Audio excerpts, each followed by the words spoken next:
Integrate z square by z square minus 1 around the circles. Modulus of z plus I is equal to 1.41. Second is modulus of z plus 1 is equal to 3 by 2. Third is z modulus of z minus 1 minus I is equal to pi by 2. അതായത് ഈ same integral തന്നെ different കർവുകളിൽ evaluate ചെയ്യാനാണ് നമ്മൾ പറഞ്ഞിരിക്കുന്നത്. Different circles ആണ് തന്നിരിക്കുന്നത്. ഓരോ സർക്കിളിലും ഈ ഇൻ്റഗ്രലിൻ്റെ ഇവാലുവേറ്റ് ചെയ്യാൻ പറഞ്ഞിരിക്കും.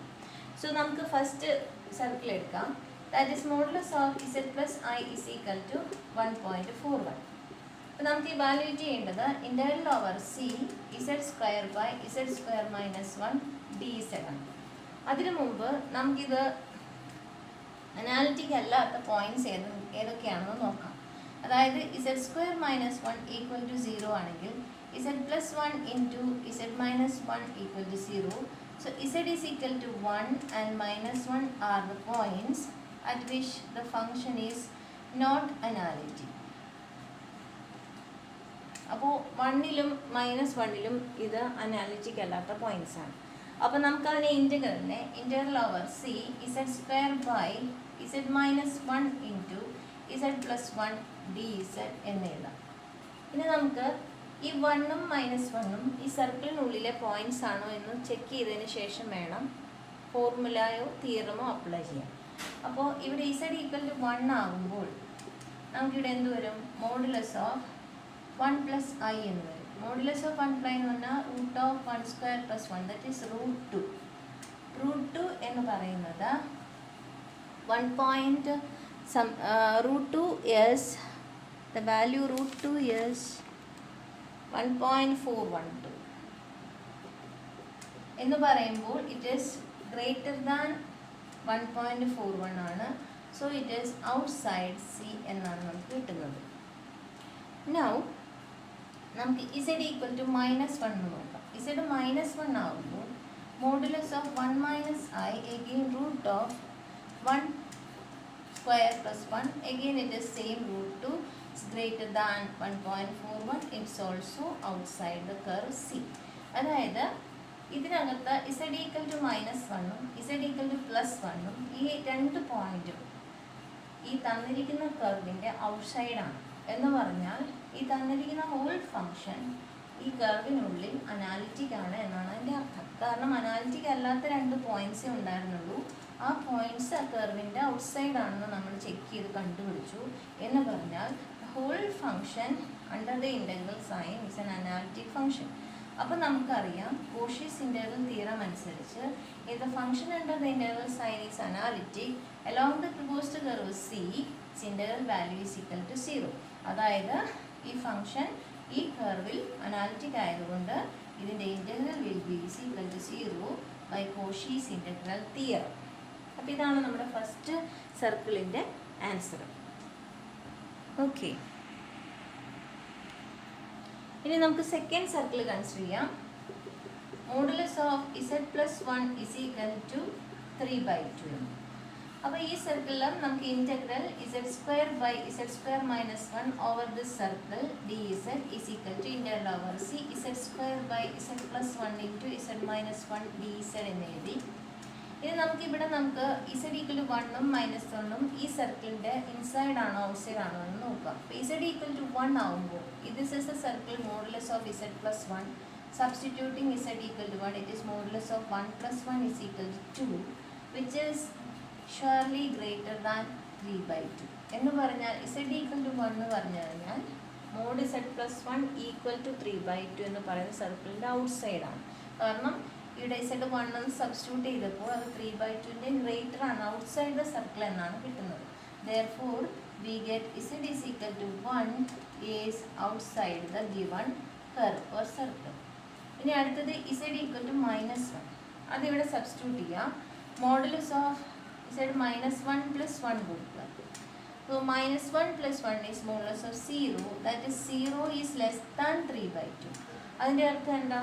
Modulus of z plus 1 is less than 0 when z is equal to z minus 1 ആവുമ്പോൾ മോഡുലസ് ലെസ് ദാൻ 3/2 ആണ്. അതായത് z is equal to minus 1 is a point inside the given circle. അപ്പോൾ ഇവിടെ നമുക്ക് z ഈക്വൽ ടു 1 ഔട്ട്സൈഡിലും z is equal to minus 1 ഇൻസൈഡിലുമായിട്ടാണ് കിട്ടുന്നത്. അപ്പോൾ ഇങ്ങനെ വരുമ്പോൾ നമുക്കിവിടെ ചെറിയൊരു റീഅറേഞ്ച്മെൻറ്റ് നടത്തിയാൽ ഇതിനെ കോഷീസ് ഇൻ്റഗ്രൽ ഫോർമുലയുമായിട്ട് കമ്പയർ ചെയ്ത് ചെയ്യാൻ എളുപ്പമുണ്ട്. That is I will rewrite this equation as, ഞാൻ ഇതിനെ റീറൈറ്റ് ചെയ്യുന്നതാണ്. അപ്പോൾ നമ്മുടെ ഇൻസൈഡ് ഉള്ള പോയിന്റ് അത് -1 ആണ്. അതായത് Z+1ന് Z=-1ന് കറസ്പോണ്ടിങ് ആയിട്ടുള്ള ഫാക്ടർ ഇതാണ്. അതായത് Z=-1 ആണ് ഔട്ട്സൈഡ് വരുന്നത്. അപ്പോൾ അതിനെ നമുക്ക് ഡിനോമിനേറ്ററിൽ കീപ്പ് ചെയ്യുക Z+1. ബാക്കി ടേം Z² Z-1നെയും ഒരുമിച്ച് ന്യൂമറേറ്ററിലേക്ക് എടുത്തെഴുതുക. എന്ന് പറഞ്ഞാൽ ഇതിനെ തന്നെ ജസ്റ്റ് ഒന്ന് റീഅറേഞ്ച് ചെയ്ത് എഴുതി. അതായത് Z=1 എന്ന് പറയുന്നത് ഔട്ട്സൈഡ് ദ സർക്കിളാണ്. അതുകൊണ്ട് Z=1ൽ ഫംഗ്ഷൻ അനാലിറ്റിക് ആയതുകൊണ്ട് ഈ ന്യൂമറേറ്റർ അനാലിറ്റിക് ആവാൻ പാകത്തിന് Z² Z-1 എന്നതിനെ ഒരുമിച്ച് ന്യൂമറേറ്ററായിട്ട് എഴുതി. പിന്നീട് Z=-1 എന്ന് പറയുന്ന പോയിന്റ്, അതായത് Z+1=0 ആകുമ്പോഴാണല്ലോ Z=-1 കിട്ടുന്നത്. അപ്പോൾ Z=-1ന് കറസ്പോണ്ടിങ് ആയിട്ടുള്ള ഈ ഫാക്ടർ അതിനെ നമുക്ക് ഡിനോമിനേറ്ററിൽ കീപ്പ് ചെയ്യാം. ബിക്കോസ് Z=-1ൽ ഫംഗ്ഷൻ അനാലിറ്റിക് അല്ല. അതായത് നമുക്ക് Z+1നെ Z-1 എഴുതാം.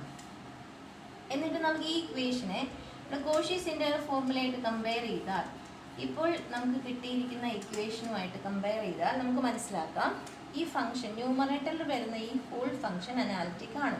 കാരണം Z=1 ഔട്ട്സൈഡ് ആയതുകൊണ്ട് ഈ ഹോൾ ഫംഗ്ഷൻ സർക്കിളിൽ അനാലിറ്റിക് ആണ്. പിന്നെ Z0 എന്ന് പറയുന്നത് -1 എന്ന് പറയുന്നത് സർക്കിൾ എൻക്ലോസ് ചെയ്യുന്ന ഒരു പോയിന്റാണ്, ഇൻസൈഡ് ദ സർക്കിളാണ്. അപ്പോൾ ഇത് രണ്ടും കൂടെ കമ്പയർ ചെയ്യുമ്പോൾ നമുക്ക് കോഷീസ് ഇൻ്റഗ്രൽ ഫോർമുല ഇവിടെ അപ്ലൈ ചെയ്യാൻ പറ്റും. 2πi × f(z0) ഇവിടെ അപ്ലൈ ചെയ്യാം.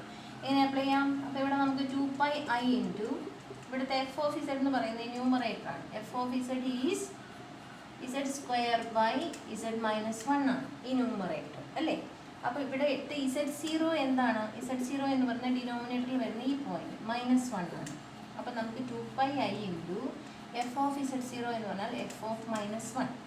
അപ്പോൾ നമുക്കിവിടെ f(-1) കണ്ടുപിടിച്ചാൽ -1² divided by -1 -1. So it is 1/-2 അല്ലെങ്കിൽ -1/2 എന്ന് കിട്ടും. So its answer is 2πi × -1/2. So you will get the answer as -πi. മനസ്സിലായെന്ന് വിചാരിക്കുന്നു. ഇവിടെ നമ്മൾ ചെയ്തത് എന്താണ്? ഏത് പോയിന്റിലാണോ അനാലിറ്റിക് അല്ലാത്തത്, ഏത് പോയിന്റാണോ ഇൻസൈഡ് ആയിട്ടുള്ളത്, ആ പോയിന്റിൽ നമ്മൾ ആ കറസ്പോണ്ടിങ് ഫാക്ടറിനെ ഡിനോമിനേറ്ററിൽ കീപ്പ് ചെയ്യും. ദ അതർ ഫാക്ടറിനെ ന്യൂമറേറ്ററിൻ്റെ ഒപ്പം കൊണ്ടുപോകുന്നു. എന്നിട്ട് ന്യൂമറേറ്റർ f(z) എന്ന് എടുക്കുന്നു. താഴത്തെ ഈ ടേമിനെ Z0 ആയിട്ട് എടുക്കുന്നു. കോഷീസിൻ്റെ ഫോർമുലയായിട്ട് കമ്പയർ ചെയ്ത് 2πi × f(z0) എന്ന ഫോർമുലയിൽ കൂടി നമ്മളതിനെ ഇവാലുവേറ്റ് ചെയ്ത് കണ്ടുപിടിക്കും. ഓക്കെ.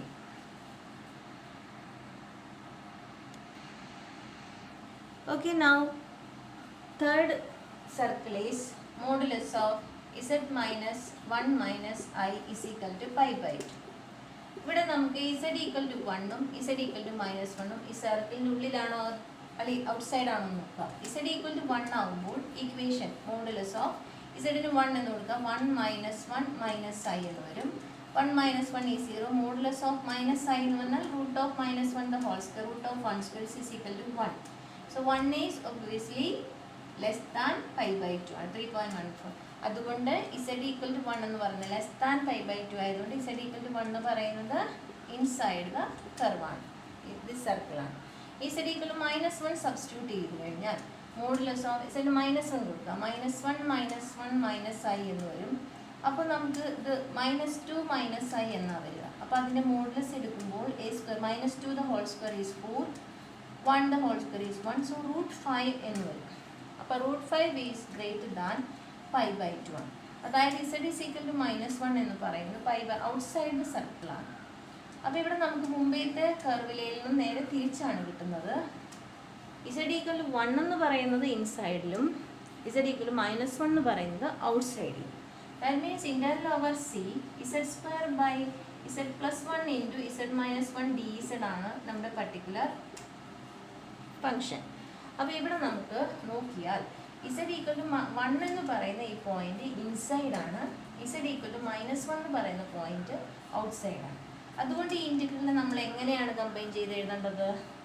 ന്യൂമറേറ്ററിൽ ഔട്ട്സൈഡ് വരുന്ന പോയിന്റ്, അതായത് Z=-1 ഔട്ട്സൈഡ് ആയതുകൊണ്ട് ഈ പോയിന്റ് z+1നെ നമുക്ക് ന്യൂമറേറ്ററിലേക്ക് എഴുതാം. ഡിനോമിനേറ്ററിൽ ഇൻസൈഡ് ആയിട്ടുള്ള z0 ഇൻസൈഡ് ആണല്ലോ, അപ്പോൾ z0 ഇൻസൈഡ് ആയിട്ട് വരുന്ന പോയിന്റിനെ നമുക്ക് ഡിനോമിനേറ്ററിൽ എഴുതാം. ഇങ്ങനെ വന്നപ്പോൾ നമുക്കിതിനെ കോഷീസ് ഇൻ്റഗ്രൽ തിയറവുമായിട്ട് കമ്പയർ ചെയ്യാവുന്ന ഫോമിലേക്കായി. ദാറ്റ് ഈസ് ഈ FZ ന്യൂമറേറ്ററിലുള്ള FZ അനാലിറ്റിക് ആണ്. കാരണം z =-1 അനാലിറ്റിക് അല്ലെങ്കിലും ആ പോയിന്റ് കർവിന് ഔട്ട്സൈഡ് ആയതുകൊണ്ട് ഈ ഫോൾ ഫംഗ്ഷൻ തന്നിരിക്കുന്ന സർക്കിളിൽ അനാലിറ്റിക് ആണ്. അതുപോലെ തന്നെ ഇവിടെ ഈ പറയുന്ന 1 ആ സർക്കിൾ എൻക്ലോസ് ചെയ്യുന്ന ഒരു പോയിന്റുമാണ്. അപ്പോൾ ഇതുമായിട്ട് കമ്പയർ ചെയ്ത് 2πi × f(z0) എന്ന് എടുത്താൽ ഇവിടെ നമുക്ക് 2πi × f(1) എന്ന് കിട്ടും. ഇവിടെ z0ൻ്റെ പ്ലേസിൽ 1 ആണ്. അതുപോലെ f(z) എന്ന് പറഞ്ഞാൽ z2/z+1 ആണ്. അപ്പോൾ വാട്ട് ഇസ് f(1)? 1/1 + 1 എന്ന് വരും. 1/2 എന്ന് വരും. അപ്പോൾ നമുക്ക് ഇവിടെ സബ്സ്റ്റിറ്റ്യൂട്ട് ചെയ്യാം. 2πi × 1/2. So the answer is πi. ഇതുപോലെ നമുക്ക് ഇപ്പോൾ ഈ 2 പോയിന്റും ഇൻസൈഡ് ആണെങ്കിൽ നമ്മൾ എന്ത് ചെയ്യണം? 2 പോയിന്റും ഇൻസൈഡ് ആവുന്ന കേസിൽ നമുക്ക് ഇതിനെ പാർഷ്യൽ ഫ്രാക്ഷൻ ചെയ്ത് സ്പ്ലിറ്റ് ചെയ്ത് ഓരോന്നിലും കോഷീസ് ഇൻ്റഗ്രൽ ഫോർമുല അപ്ലൈ ചെയ്ത് വാല്യൂ കണ്ടുപിടിക്കാം. ഇങ്ങനെ സർക്കിൾസ് മാറുന്നതിനനുസരിച്ച് അല്ലെങ്കിൽ നമ്മുടെ കർവിന് ഡിഫറെൻ്റ് ആവുന്നതനുസരിച്ച് നമുക്ക് കോഷീസ് ഇൻ്റഗ്രൽ ഫോർമുല ഉപയോഗിച്ച് ഇതേ രീതിയിൽ ഫംഗ്ഷനെ റീഅറേഞ്ച് ചെയ്ത് എഴുതി ഇവാലുവേറ്റ് ചെയ്യാം.